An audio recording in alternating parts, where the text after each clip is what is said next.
kita melanjutkan materi kita yang baru, ada baiknya Anda semua menyaksikan video berikut ini. Untuk video pembelajaran kali ini, kita mulai dulu dengan lembaga pendidikan. Lembaga pendidikan yaitu lembaga yang mengkhususkan diri untuk menangani masalah sosialisasi yang mengantarkan seseorang pada pengenalan kebudayaannya.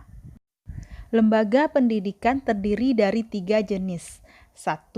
Lembaga pendidikan formal, yaitu lingkungan pendidikan yang berlangsung secara sistematis, berstruktur, bertingkat, dan berjenjang yang dimulai dari dasar sampai perguruan tinggi. 2. Lembaga pendidikan non-formal. Kegiatan pendidikan yang terorganisasi dan sistematis di luar sistem persekolahan yang memberikan pendidikan keterampilan praktis. 3. Lembaga pendidikan informal, yaitu pendidikan yang berlangsung dalam keluarga dan berlangsung seumur hidup. Fungsi manifest atau fungsi nyata lembaga pendidikan. 1. Mempersiapkan anggota masyarakat untuk mencari nafkah. 2. Mengembangkan bakat perseorangan demi kepuasan pribadi dan bagi kepentingan masyarakat. 3. Melestarikan kebudayaan. 4. Menanamkan keterampilan yang diperlukan untuk berpartisipasi dalam demokrasi. Fungsi laten lembaga pendidikan. 1. Mengurangi pengendalian orang tua. 2. Menyediakan sarana untuk pembangkangan. 3. Mempertahankan sistem kelas sosial. 4. Memperpanjang masa remaja. Selanjutnya kita akan membahas tentang lembaga politik. Lembaga politik adalah lembaga yang mengkhususkan diri pada pelaksanaan kekuasaan dan wewenang. Kegiatan lembaga politik berkaitan dengan masalah-masalah yang berhubungan dengan bentuk negara, bentuk pemerintahan, dan kekuasaan. Bentuk negara secara umum terdiri dari 2. 1. Negara kesatuan, yaitu negara yang hanya memiliki 1 pemerintahan, 1 parlemen, 1 lembaga peradilan, dan 1 institusi. 2. Lembaga federasi atau serikat, yaitu negara yang terdiri dari negara-negara bagian, dan setiap negara bagian memiliki pemerintahan dan undang-undang sendiri. Bentuk pemerintahan ada 3. 1. Republik adalah bentuk pemerintahan yang dikepalai oleh seorang presiden yang dipilih oleh rakyat. 2. Monarki, yaitu suatu negara yang dipimpin oleh seorang raja atau ratu yang diangkat berdasarkan keturunan dan berlaku seumur hidup. 3. Kekaisaran, yaitu bentuk pemerintahan yang dipimpin oleh seorang kaisar yang diangkat secara turun-temurun. Fungsi lembaga politik. 1. Memelihara ketertiban di dalam, artinya memelihara ketertiban dalam masyarakat dengan wewenang yang dimiliki secara persuasif dan paksaan. Dan lembaga politik bertindak sebagai pemaksa hukum dan menyelesaikan konflik. 2. Menjaga keamanan di luar, artinya mempertahankan negara dari ancaman atau serangan negara lain. 3. Mengusahakan kesejahteraan umum, artinya merencanakan dan melaksanakan pelayanan sosial serta mengusahakan kebutuhan pokok. 4.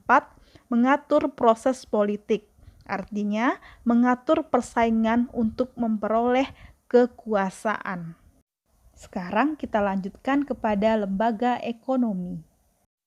Lembaga ekonomi adalah lembaga sosial yang menangani masalah kesejahteraan material, yaitu mengatur cara-cara berproduksi, distribusi, dan konsumsi barang dan jasa yang diperlukan. Pola-pola politik ekonomi. 1. Sistem feodalisme, yaitu seperangkat lembaga sosial dan ekonomi yang menempatkan pemilik tanah dan prajurit-prajurit yang menjaga keamanan sebagai pelindung warga, harta benda, dan hak penggunaan tanah. 2. Sistem merkantilisme, yaitu sistem perekonomian yang menempatkan negara sebagai pihak yang bertanggung jawab mengendalikan dan mengarahkan segenap kegiatan ekonomi. 3. Sistem kapitalisme, yaitu reaksi dari sistem merkantilisme. 4. Sistem komunisme, yaitu suatu paham yang menempatkan partai tunggal atau diktator sebagai wakil rakyat yang memerintah atas nama rakyat. 5. Sistem sosialisme, yaitu sistem yang bertujuan merombak masyarakat ke arah persamaan hak dan pembatasan hak milik pribadi untuk menciptakan kesejahteraan masyarakat. Fungsi lembaga ekonomi. 1. Memberi pedoman untuk mendapatkan bahan pangan. 2. Memberi pedoman untuk melakukan pertukaran barang. 3. Memberi pedoman tentang harga jual beli barang. 4. Memberi pedoman untuk menggunakan tenaga kerja. 5. Memberi pedoman tentang cara pengupahan. 6. Memberi pedoman tentang cara pemutusan hubungan kerja. 7. Memberi identitas diri bagi masyarakat. Struktur lembaga ekonomi. Secara sederhana, lembaga ekonomi dapat diklasifikasikan sebagai berikut. 1.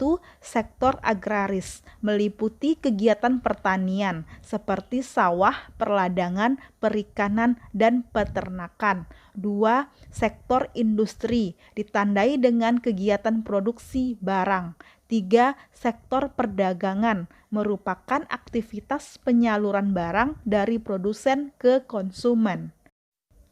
Terakhir, kita akan membahas tentang lembaga agama. Lembaga agama adalah lembaga yang mengkhususkan diri mengatur hubungan yang harmonis antara manusia dengan Tuhannya, sesamanya, dan lingkungannya. Fungsi agama antara lain: 1. Sumber pedoman hidup bagi individu maupun kelompok. 2. Mengatur tata cara manusia dengan Tuhan. 3. Merupakan tuntunan tentang prinsip benar dan salah. 4. Pedoman untuk mengungkapkan kebersamaan. 5. Pedoman perasaan keyakinan. 6. Pengungkapan rasa keindahan. 7. Pedoman jiwa dalam mencari ketenangan dan kesegaran jiwa. 8. Memberi identitas pada manusia. Unsur-unsur lembaga agama. 1. Kepercayaan adalah suatu prinsip yang dianggap benar dan tanpa ada keraguan lagi. 2. Praktik keagamaan seperti berdoa, sembahyang, berpuasa, dan sedekah. 3. Simbol keagamaan dapat memberi tanda atau identitas bagi orang yang menganutnya. 4. Umat adalah penganut masing-masing agama. 5. Pengalaman keagamaan. Pengalaman keagamaan setiap umat berbeda karena ini bersifat individual. Materi kita pada hari ini cukup dulu sampai di sini. Semoga saja video tadi bisa membantu Anda semuanya untuk memahami materi kita kali ini. Untuk lebih lanjutnya, kita ketemu lagi pada video pembelajaran selanjutnya. Terima kasih.